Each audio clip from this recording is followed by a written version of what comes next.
A catedral que rezava sozinha. Dizem que há lugares onde o silêncio é apenas uma forma disfarçada de oração. E que certas paredes, por mais antigas que sejam, jamais se esquecem das vozes que já abrigaram há séculos atrás. Em uma região esquecida do interior da França, ergue-se a ruína de uma construção cuja história foi quase apagada dos registros e que os poucos monges que ainda se atrevem a mencioná-la a chamam apenas de a catedral que rezava. Sozinha porque, segundo os relatos, as vozes que ali ecoavam não pertenciam a ninguém vivo e nem sempre pronunciavam palavras que os homens deveriam ouvir. Reza a lenda que a catedral foi erguida em 1193, durante o auge da expansão cristã na Europa, quando os templos eram construídos não apenas para honrar Deus, mas também para dominar o medo das pessoas, e os senhores locais competiam entre si pela grandiosidade de suas igrejas, acreditando que quanto mais alta fosse a torre, mais próximo do céu estariam. E foi nesse contexto que nasceu a Catedral de Saint-Belator, um nome que nunca apareceu em nenhum mapa posterior e que desapareceu dos arquivos eclesiásticos em circunstâncias inexplicáveis. O primeiro relato sobre sua construção vem de um cronista beneditino chamado Pierre de Montcler, que registrou em seus diários o aparecimento de um homem misterioso vindo do Oriente, um arquiteto silencioso conhecido apenas como o Pedreiro das Vozes, que falava pouco e trabalhava sozinho e que afirmava ter aprendido o segredo das pedras vivas, rochas que possuíam memória e podiam reter sons, vibrações e até preces. Segundo ele, se dispostas da forma correta dentro de um templo, essas pedras poderiam continuar rezando mesmo quando os homens já tivessem partido.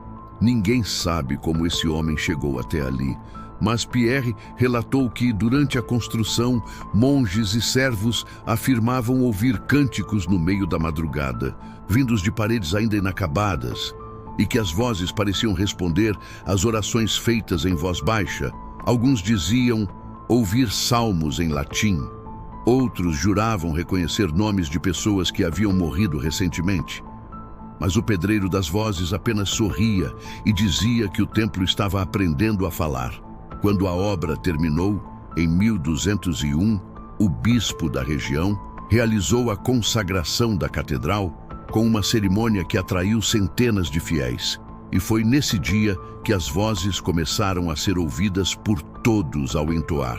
O primeiro cântico, um murmúrio profundo, percorreu as paredes, um coro invisível que respondia a cada verso com precisão angelical, mas com um timbre que nenhum ser humano seria capaz de reproduzir.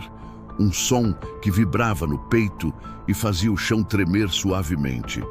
Muitos caíram de joelhos chorando, acreditando ser um milagre, mas outros fugiram aterrorizados, jurando que as vozes não louvavam o nome de Deus, e sim o de algo mais antigo, algo que o latim jamais poderia traduzir.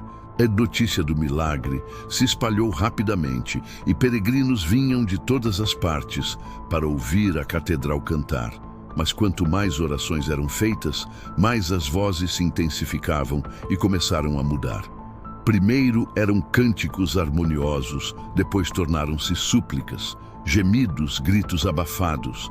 E logo os monges perceberam que a catedral não apenas respondia às preces, ela as absorvia, devorava as intenções humanas e as devolvia distorcidas, como se cada oração fosse uma oferenda que alimentava algo preso dentro das pedras. Pierre de Montcler foi o primeiro a desconfiar do verdadeiro propósito do Pedreiro das Vozes.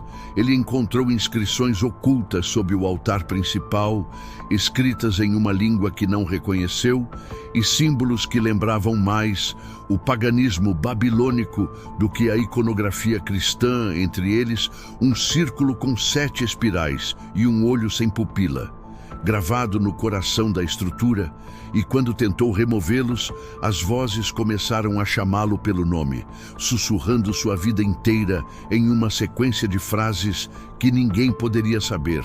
Nos meses seguintes, os monges começaram a enlouquecer. Falavam sozinhos, oravam sem parar. Alguns arrancavam a própria língua, afirmando que não aguentavam mais ouvir os cânticos internos. O bispo ordenou o fechamento da catedral e mandou lacrar as portas com chumbo, mas na noite anterior à interdição, os sinos tocaram sozinhos, anunciando uma missa à meia-noite, e quando os guardas chegaram, encontraram as portas abertas e o templo vazio, sem corpos, sem monges, apenas o eco de vozes rezando incessantemente no escuro. Durante séculos, o local foi evitado, envolto em lendas e medo, e os aldeões próximos afirmavam que nas noites de lua cheia, o som de hinos ainda podia ser ouvido vindo das ruínas, sempre o mesmo tom grave e hipnótico, e quem ousava se aproximar relatava sentir o coração acompanhar o ritmo das vozes, como se o próprio sangue fosse puxado pelo som. Há registros de expedições eclesiásticas enviadas para estudar o fenômeno entre os séculos XVI e XIX, mas nenhuma voltou com respostas conclusivas. Apenas com relatórios confusos e rasgados, onde se repetia a mesma frase: as pedras estão vivas. Em 1898, o padre Joseph Lemoine, estudioso de acústica sacra, decidiu investigar o mito por conta própria. Ele passou 3 dias no local e fez medições sonoras, descrevendo em seu diário que o som não vinha do vento, nem de vibrações subterrâneas, mas do interior das próprias paredes, um som que variava conforme o batimento cardíaco de quem o ouvia. Ele afirmou que a catedral reagia à presença humana, ajustando o ritmo das vozes para combinar com o ouvinte, e no último registro que escreveu antes de desaparecer, constava apenas uma frase: "O templo agora sabe o meu nome". Após isso, a igreja proibiu qualquer menção à Catedral de Saint-Belatour, e o nome foi retirado dos mapas. Mas fotografias antigas, preservadas por colecionadores particulares, mostram claramente que as paredes estavam cobertas por inscrições espirais e símbolos idênticos aos encontrados em cavernas neolíticas do sul da França, sugerindo que o templo foi construído sobre um local de culto muito mais antigo do que o cristianismo. Em 1972, um grupo de estudantes de teologia de Lyon teria conseguido encontrar o local usando documentos da ordem beneditina e decidiram passar uma noite dentro das ruínas, gravando os sons que ouvissem. Apenas uma das fitas sobreviveu. E nela, durante os primeiros minutos, é possível ouvir silêncio absoluto, até que uma voz feminina sussurra algo em latim arcaico, repetindo várias vezes a mesma frase: Vox lapidum, Vox Dei. A voz das pedras é a voz de Deus. Logo em seguida, uma série de vozes se mistura, como se um coral inteiro estivesse ali. E então, de forma quase imperceptível, uma delas se destaca e diz, claramente em francês: "Vocês também vieram para rezar?"